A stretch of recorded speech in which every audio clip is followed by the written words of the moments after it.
پاکستانی معیشت کے لیے بڑی خبر، آئی ایم ایف نے پاکستان کے لیے $7 ارب کے بیل آؤٹ پیکج کی منظوری دے دی، $1 ارب فوری طور پر ریلیز کر دیے۔ 37 ماہ پر محیط قرض پروگرام کی منظوری ایگزیکٹو بورڈ اجلاس میں دی گئی۔ اعلامیے کے مطابق افراط زر میں کمی کے باوجود پاکستان کو اب بھی بڑے چیلنجز کا سامنا ہے۔ توانائی سمیت مختلف شعبوں میں اصلاحات پر زور، M D I M F Kristina Georgieva کے قرض کی منظوری پر مبارکباد، پاکستانی معیشت میں بہتری کا اعتراف، کہا معیشت کی سمت درست ہے، مہنگائی میں کمی آ رہی ہے۔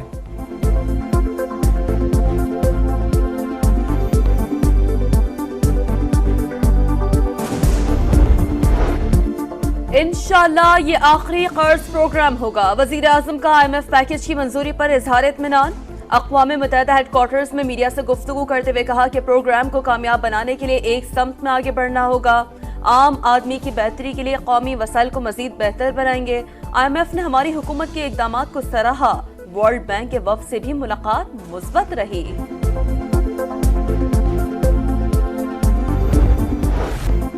وزیر اعظم نے ایک بار پھر کشمیر اور فلسطین کا مدعا عالمی فورمز پر اٹھا دیا۔ سیکیورٹی کونسل کے مباحثے میں کہا، سلامتی کونسل مسئلہ کشمیر کو نظر انداز نہیں کر سکتی، تنازع بین الاقوامی امن و سلامتی کے لیے مسلسل اور سنگین خطرہ ہے، کشمیری عوام کے حق خود ارادیت کو تسلیم کرنا ہوگا، قراردادوں پر عمل کیا جائے۔ شہباز شریف کا افغانستان سے ابھرنے والے فتنہ خوارج پر بھی تشویش کا اظہار، لبنان اور غزہ میں فوری جنگ بندی کا مطالبہ، کہا اسرائیل کو اس کے جرائم پر جواب دہ بنانا ہوگا، تجارتی اور اسلحے کی پابندی لگائی جائے۔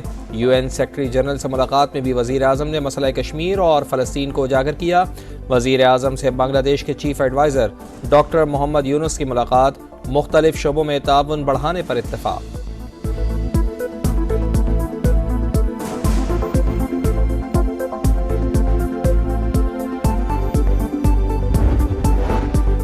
وزیر اعظم شہباز شریف کی نیو یارک میں فلسطینی صدر محمود عباس سے ملاقات، غزہ میں اسرائیلی جارحیت کی شدید مذمت، فلسطینی عوام کے ساتھ یکجہتی کا اظہار، کہا 2 ریاستی حل کے ذریعے ہی امن ممکن ہے۔ وزیر اعظم نے ایرانی صدر سے بھی ملاقات کی، 2 طرفہ تعلقات اور خطے کی صورتحال پر تبادلہ خیال کیا گیا۔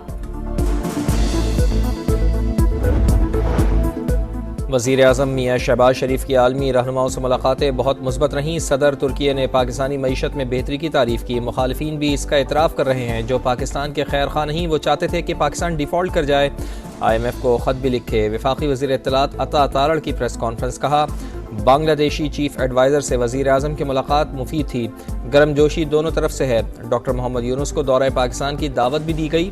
وزیر اعظم نے فلسطینی کاز پر بات کی، غزہ اور لبنان میں جنگ بندی کا مطالبہ کیا، انسداد دہشت گردی اور موسمیاتی تبدیلی کا معاملہ بھی اٹھایا۔ سلامتی کونسل میں وزیر اعظم کا خطاب بہت اہم ہوگا۔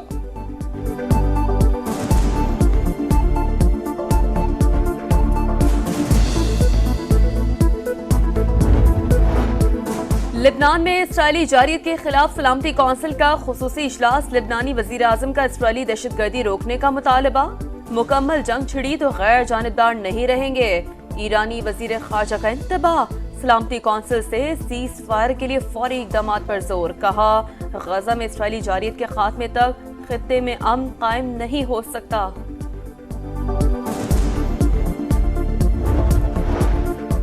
لبنان پر اسرائیل کی وحشیانہ بمباری، مزید 72 افراد شہید، 400 زخمی، 4 روز میں تعداد 620 ہو گئی، 5 لاکھ شہری نقل مکانی پر مجبور۔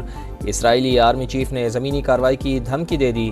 عراق کی مسلح تنظیم کا اسرائیل کے ساحلی شہر ایلات پر ڈرون حملہ، ہوٹل کے قریب دھماکہ۔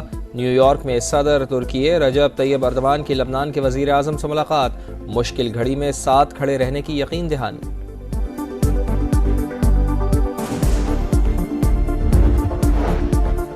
غزہ میں اسرائیلی صفاقیت نہتے شہریوں پر بمباری، 24 گھنٹے میں مزید 28 فلسطینی شہید، تعداد 41,495 ہو گئی۔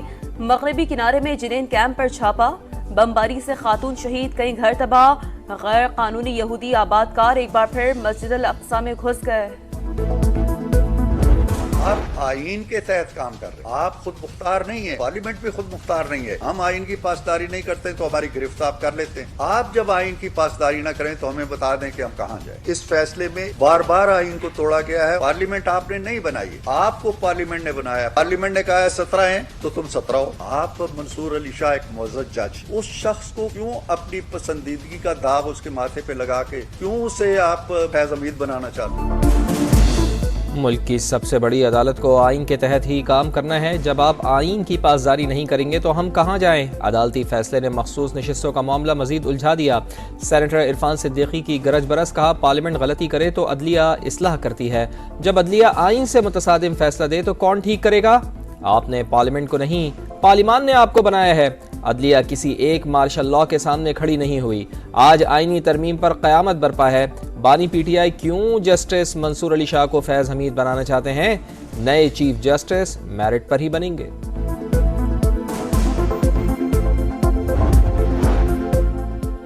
آئینی عدالت کے قیام کے حق میں ہے لیکن کسی ایک شخص کے لیے آئینی ترامیم نہیں چاہتے. فضل الرحمان کی سینئر صحافیوں سے گفتگو, کہا لڑائی اور ڈیڈ لاک اپنے من پسند افراد کے لیے ہے, وسیع تر قومی مفاد میں آئین سازی کی جائے. افتخار چودھری کے لیے سب نے جدوجہد کی لیکن اس سے جو حشر کیا وہ سب کے سامنے ہے. مخصوص نشست سے پاکستان تحریک انصاف کا حق ہے یا نہیں؟ الیکشن کمیشن کوئی فیصلہ نہ کر سکا. 7واں اجلاس بھی بے نتیجہ ختم. آج پھر میٹنگ ہوگی. قانونی ٹیم کی سپریم کورٹ کے فیصلے کے خلاف درخواست دائر کرنے کی تجویز. 2 ممبران کا اختلاف. عدالتی فیصلے پر مینوان عمل درآمد کا مشورہ. پنجاب آ کر قانون توڑو گے تو منہ توڑ جواب ملے گا. کسی کو غنڈہ گردی کی اجازت نہیں دیں گے. وزیر اعلیٰ مریم نواز کا 2 ٹوک پیغام, کہا الیمین گنڈا پور اپنا لشکر لے کر آئے, گن لہرائی, گاڑی کے شیشے توڑے, کسی کو صوبے پر حملہ آور ہونے کا حق نہیں. سیاسی اونچ نیچ چلتی رہتی ہے لیکن کچھ لوگوں نے سیاست کو بدنام کر دیا. کیا آپ گالم گلوچ والا پاکستان چاہتے ہیں؟ کیا جلاؤ گھراؤ کی ترغیب دینے والا پاکستان چاہتے ہیں؟ کیا ایسا پاکستان چاہتے ہیں جہاں چور ڈاکو کے جھوٹے الزامات ہوں؟ نوجوانوں سے سوالات بولیں. بجلی کے بل میں 2 ماہ کا ریلیف دیا تو لوگوں کو مرچیں لگ گئیں. ریلیف سے تکلیف پہلی بار سنی. نواز شریف اور مریم نواز سے چینی سفیر کی ملاقات. ٹیکنالوجی, کاروبار اور سرمایہ کاری کے شعبوں میں تعلقات بڑھانے پر اتفاق. انفراسٹرکچر اور ٹیکنالوجی میں چین کے تعاون کا خیر مقدم کریں گے. لیگی صدر کی گفتگو. وزیر اعلیٰ پنجاب کی چائنیز اکنامک زونز کے قیام کی تجویز. کہا زراعت کے شعبے میں سرمایہ کاری کے خواہش مند ہیں, چین سے مل کر معاشی معجزے کر سکتے ہیں. مریم نواز نے دورہ چین کی دعوت قبول کر لی.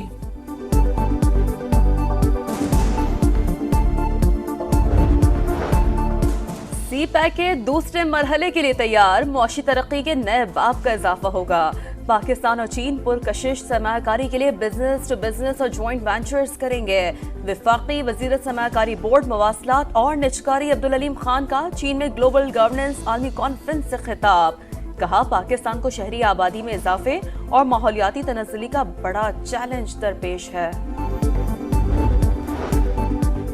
حکومت کا آئی پی پیز کے فورنزک آڈٹ کا اعلان. آئی پی پیز چلانے والے اچھے پیسے کما چکے ہیں, اب بزنس چھوڑ دیں. وفاقی وزیر توانائی اویس لغاری کا مشورہ. کہا 5 آئی پی پیز کو کہہ دیا ہے حکومت کو آپ سے بجلی نہیں چاہیے. پاور سیکٹر میں اصلاحات سے بجلی 10 سے 12 روپے فی یونٹ سستی ہو سکتی ہے.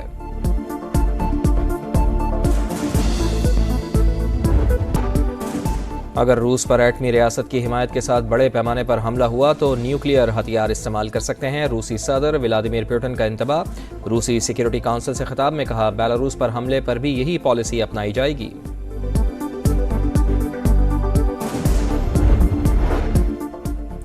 چیمپئنز ون ڈے کے پہلے ایلیمنیٹر میں لائنز نے اسٹالینز کو 12 رنز سے ہرا دیا. 263 رنز کے جواب میں اسٹالینز کی ٹیم 251 رنز بنا کر آؤٹ. اسٹالینز ایونٹ سے باہر. لائنز کا ایلیمنیٹر 2 میں جمعے کو مارک ہورس سے مقابلہ ہوگا.